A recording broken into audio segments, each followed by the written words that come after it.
तो हेलो दोस्तों, तो जैसा कि हमने इसके पिछले एपिसोड्स में देखा कि किन्नान को वो 20 किंगलोंग टोकन्स मिल गए थे, जिसकी वजह से तो लिन जियाओ को बिल्कुल भी अच्छा नहीं लगता और वो दोनों ही ग्रुप फाइट करने के लिए पूरी तरीके से तैयार हो गए थे।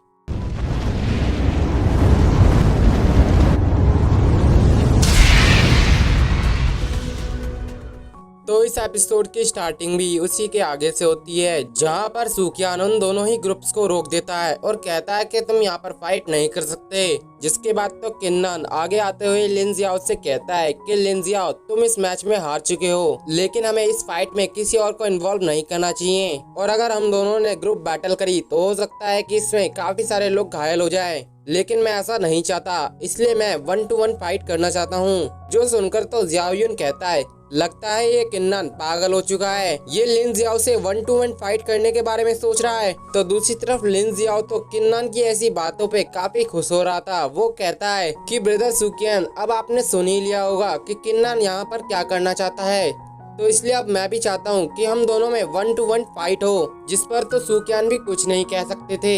इसके बाद वो दोनों ही फाइट के लिए तैयार हो जाते हैं और उन दोनों ने ही अपनी अपनी पावर्स को वहाँ पर एक्टिवेट कर लिया था, जहाँ पर लिन जियाओ तो अपनी फ्लूट जैसे वेपन को समन कर लेता है।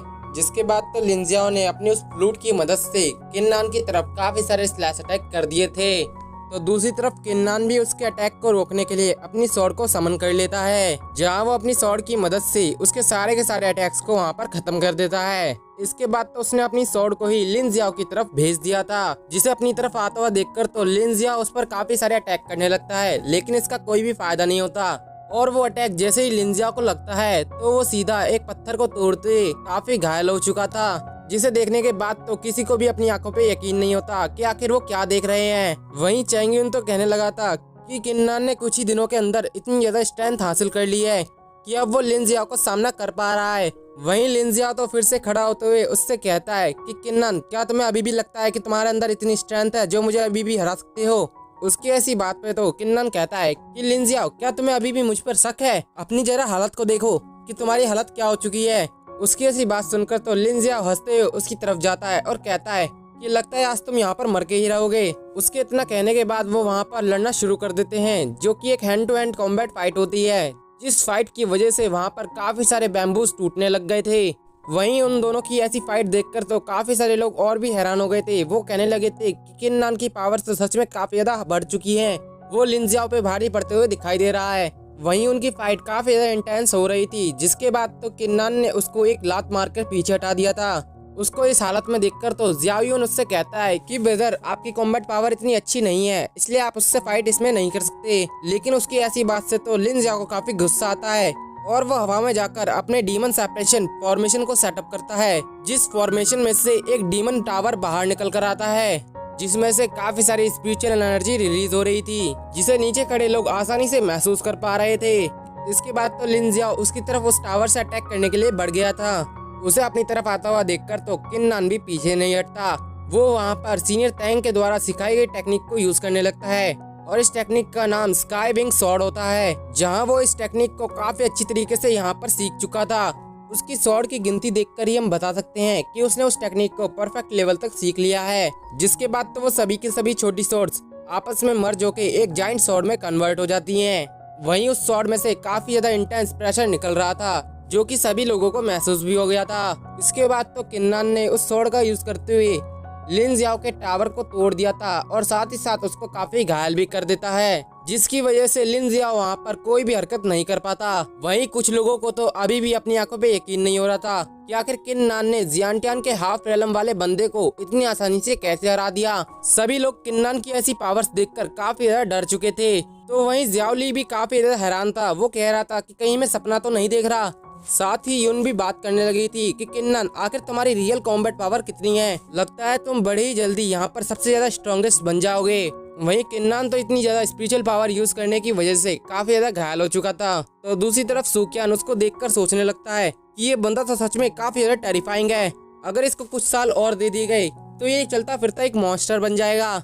इसके बाद किन्नान को चैंग युन और वांग मिंग पे काफी ज्यादा गुस्सा आ रहा था। वो उन लोगों से कहता है कि तुम लोग यहाँ पर लिन जियाओ के इनविटेशन पर आए थे ना, तो अब चलो, तुम्हारे पास एक अच्छा चांस है, तुम मुझे मार सकते हो, आओ और मुझ पर अटैक करो। उसकी ऐसी बात सुनकर तो वो दोनों ही काफी ज्यादा डर चुके थे। साथ ही उनके पीछे खड़ा हुआ बंदा भी काफी ज्यादा डर चुका था। वो तीनों ही लोग कहने लगे थे कि ब्रदर, आपको शायद कोई मिसअंडरस्टैंडिंग हो गई है, हमें आपके रियल पावर्स के बारे में कुछ भी नहीं पता था, हम तो बस थोड़े से लालच के चक्कर में उसका साथ देने लगे थे, इसके अलावा हमारा उसके साथ कोई भी रिश्ता नहीं है। जो सब सुनने के बाद तो किन्नन, डुआनयांग और ज़ियाओ उनसे पूछता है कि अब तुम दोनों यहाँ पर क्यों खड़े हो, आओ और मुझ पर अटैक करो। वैसे तो बड़ा ही अपनी स्ट्रेंथ पर घमंड कर रहे थे ना, आ जाओ, मैं यहीं पर खड़ा हूँ। लेकिन उन दोनों की भी हिम्मत नहीं हो रही थी कि वो किन्नन से सीधा जाकर फाइट कर सके। जिसके बाद तो किन्नन उन लोगों से कहता है कि तुम बस एक तलवे चाटने वाले कुत्ते ही हो। इसके बाद सूक्यान उन लोगों से कहता है कि अब जब ये असेसमेंट पूरी तरीके से खत्म हो चुका है तो मुझे लगता है कि किसी को भी अब यहाँ पर कोई भी बहस नहीं करनी चाहिए। बेहतर ये होगा कि तुम सभी जाकर अभी रेस्ट करो जब तक कि टेलीपोर्टेशन एरे फिर से ओपन नहीं हो जाता। इसके बाद हम ज़ुआनलिंग सेक्ट के अंदर किंग जुई और मुफेंग को आता हुआ देखते हैं, जहाँ पर मुफेंग किंग जुई से कहता है कि किंग जुई, क्या तुम अब तैयार हो ओयांग जुन के साथ वेडिंग करने के लिए? मुझे लगता है कि तुमने उनके लिए कोई अच्छा सा गिफ्ट जरूर तैयार किया होगा। उसकी ऐसी बात सुनकर तो किंग जुई उससे कहती है कि तुम्हें मेरे और ओयांग जुन के बीच में नहीं आना चाहिए। बेहतर यही होगा कि हम दोनों के बीच में जो भी है उसके बारे में हम ही बात करें, ना कि कोई तीसरा पर्सन। जो सुनने के बाद तो मुफेंग उससे कहता है, अरे मैं तो सिर्फ यही कहना चाहता था कि तुमने भी अपने लिए एक डिसाइपल चूज किया था और मैंने भी, लेकिन फर्क सिर्फ इतना है कि तुम्हारा डिसाइपल इस वांटेन कंपटीशन को तो कभी भी नहीं जीत पाएगा, और शायद तुम्हारे चेहरे पर भी ये घबराहट साफ साफ दिखाई दे रही है, जो कि शायद इस वजह से है कि किन्नन कहीं इस वांटेन कंपटीशन में मर तो नहीं गया।